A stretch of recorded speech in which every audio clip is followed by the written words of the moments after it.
Morning guys, so nagkabit na natin to, ano. Ayan, yung Daytona na switch. Okay, ayan siya, oh. Ayusin ko na lang yung balot nyan, tapos bababa ko to. Try natin. Yun yung susi. Press, pihit, isa, dalawa. Ayun, nag-on na natin.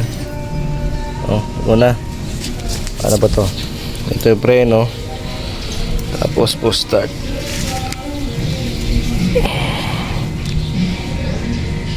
Aray mo. So napandar natin, no. May toyo pala yung brake switch dito. Ito may toyo. So doon ako nag brake. Ayan. Ito yung push start. Yung brake, no.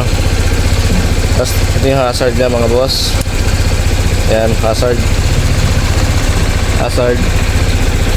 Try natin. Tapos ito, itong idle switch ata yan. Try natin i-off. I-off natin, nakawala, no? Dito. Yun natin. Pagmas nandito. Ayun, no? Okay. Ayun, no? Okay na.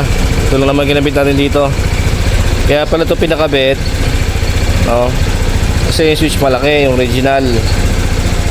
Ang nangyari, ito nakausli ito, oh. Halos ang in-adjust niya ganyan kalaki, siguro mga kulang 2 inches, oh. Kaya nag-slim na switch para ito makapasok, para hindi, kasi may kabit yung bar end, oh. Doon sa kabila may bar end, no? So dito may kakabit na yung bar end, siguro konting adjust pa dito para tumulak na hanggang dito yan. So yun lang, no.